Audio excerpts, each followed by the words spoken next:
Shalom sahabat-sahabat terbaik channel ini, salam sukacita. Bertemu kembali kita dalam lanjutan pembahasan pelajaran tentang perjanjian kekal Allah. Dan kita masuk pelajaran yang ke-11 dengan judul Bait Suci Perjanjian Baru. Sebelum kita lanjut, mari kita tunduk kepala, kita minta tuntunan kuasa sorga. Kita berdoa. Bapa di sorga, kami membutuhkan tuntunan kuasa Roh Kudus-Mu. Hadirlah di tengah-tengah kami, kuasai hati dan pikiran kami, agar kami boleh mengerti pendalaman pelajaran sahabat saat ini. Kami berdoa, memohon kuasa-Mu hanya dalam nama Yesus Tuhan dan Juru Selamat kami. Amin. Oke saudaraku, mari kita mulai dengan ayat yang melandasi pembahasan kita, yang diambil dari Ibrani 9 ayat yang ke-15. Firman Tuhan berkata seperti ini.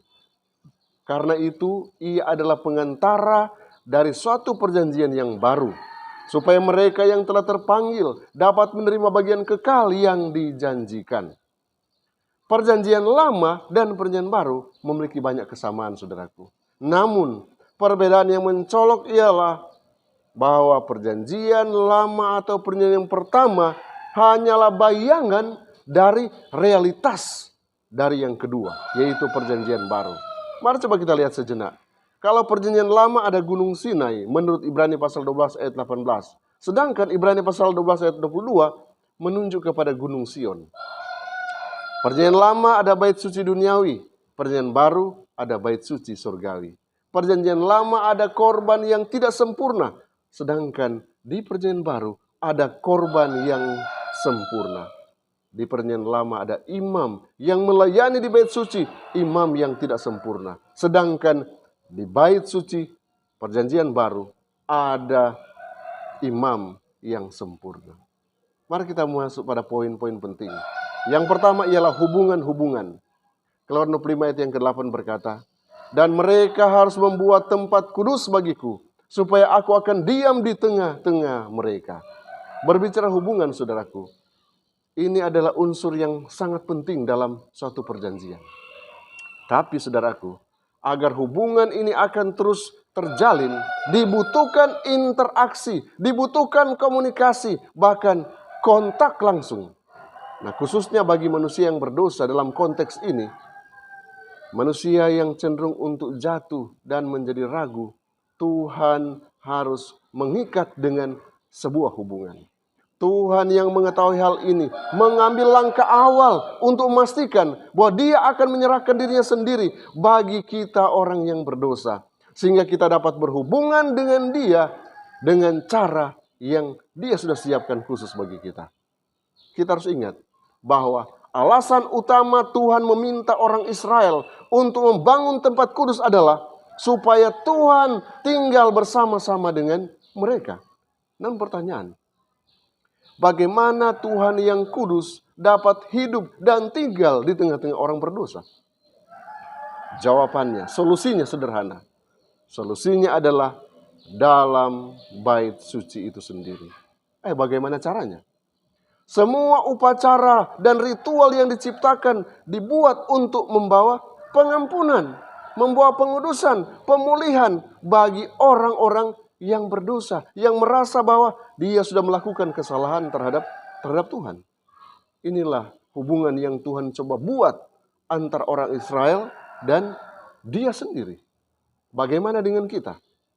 Hubungan-hubungan ini perlu kita lihat dari sisi rohani, di mana Tuhan sebenarnya rindu tinggal bersama-sama dengan kita dan terus mau hubungkan dirinya sendiri dengan kita, manusia yang berdosa.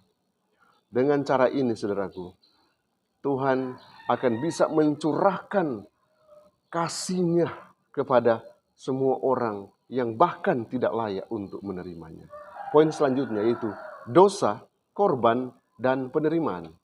Ibrani 9 ayat 22 berkata, dan hampir segala sesuatu disucikan menurut hukum Taurat dengan darah, dan tanpa penumpahan darah tidak ada pengampunan.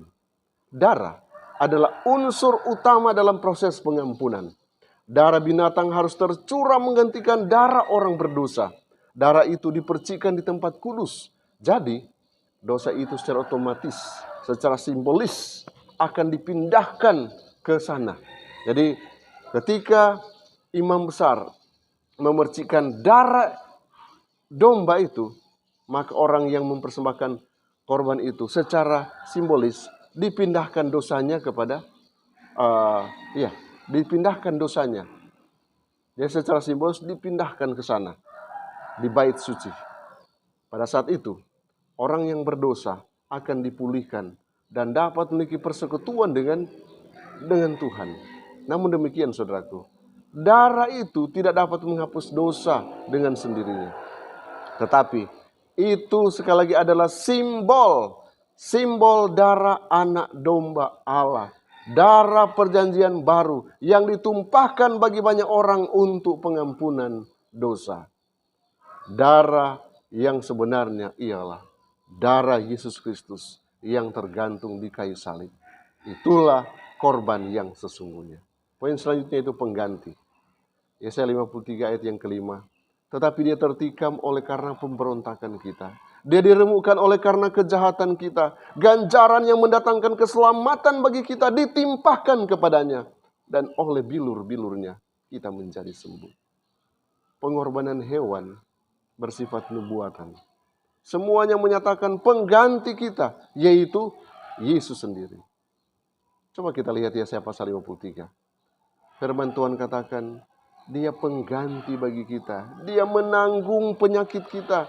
Dia menderita duka cita karena kita. Dia menyembuhkan kita oleh bilur-bilurnya. Dia menanggung dosa-dosa saya dan saudara. Dia menebus dosa-dosa kita. Dia menanggung semua kesalahan kita. Bahkan Dia berdoa untuk pelanggaran saya dan saudara. 1 Petrus pasal 1 ayat 18-19 berkata, sebab kamu tahu bahwa kamu telah ditebus dari cara hidupmu yang sia-sia, yaitu darah Kristus yang sama seperti darah anak domba yang tak bernoda dan tak bercacat.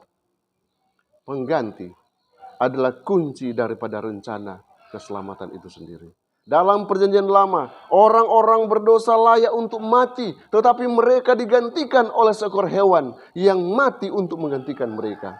Dalam perjanjian baru, kita layak mati, tetapi kita digantikan oleh Yesus yang mati menggantikan dosa-dosa saya dan saudara.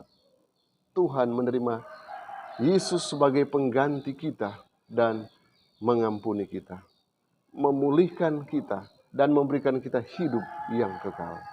Tidak ada orang yang begitu berdosa sehingga Tuhan tidak dapat menerima Yesus sebagai pengganti mereka. Karena itu, marilah kita dengan penuh keberanian menghampiri tahta kasih karunia supaya kita menerima rahmat dan menemukan kasih karunia untuk mendapat pertolongan kita pada waktunya. Ibrani 4 ayat yang ke-16. Luar biasa saudaraku, imam besar kita.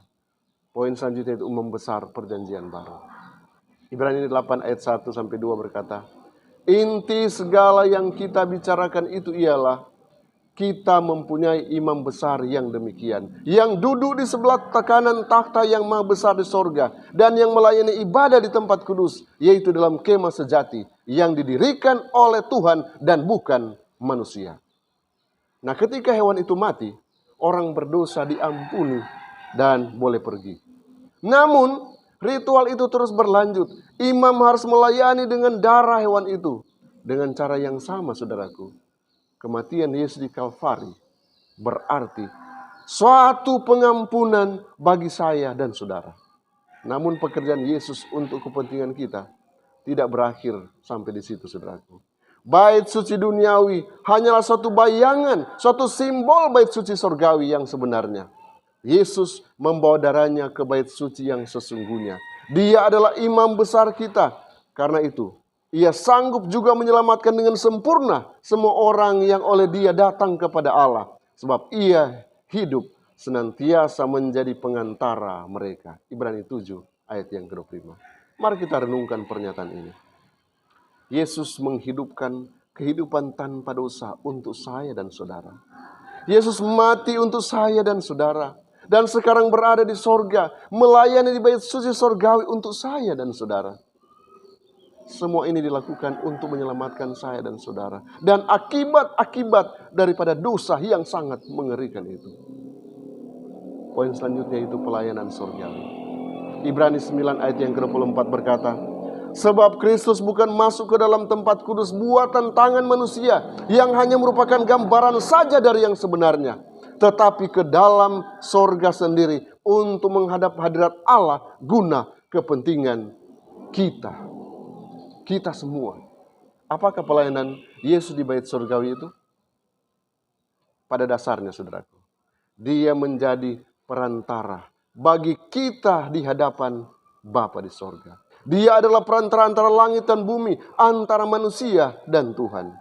Yesus adalah satu-satunya manusia yang dapat datang ke hadapan Tuhan tanpa dosa sama sekali. Dia adalah korban dan perantara, korban dan imam.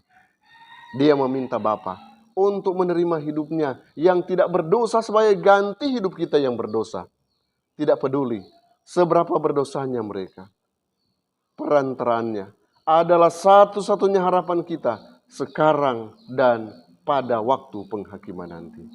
Sekali lagi saudaraku, hanya Yesus satu-satunya yang dapat menjembatani jarak antara manusia dan Allah yang disebabkan oleh karena dosa. Poin penting untuk kita ingat terus, dalam semua ini, Yesus dapat merasakan semua pencobaan yang kita alami. Yesus dapat merasakan kesakitan saya dan saudara. Yesus juga dapat mengalami pencobaan dan Dia merasakan itu untuk saya dan saudara.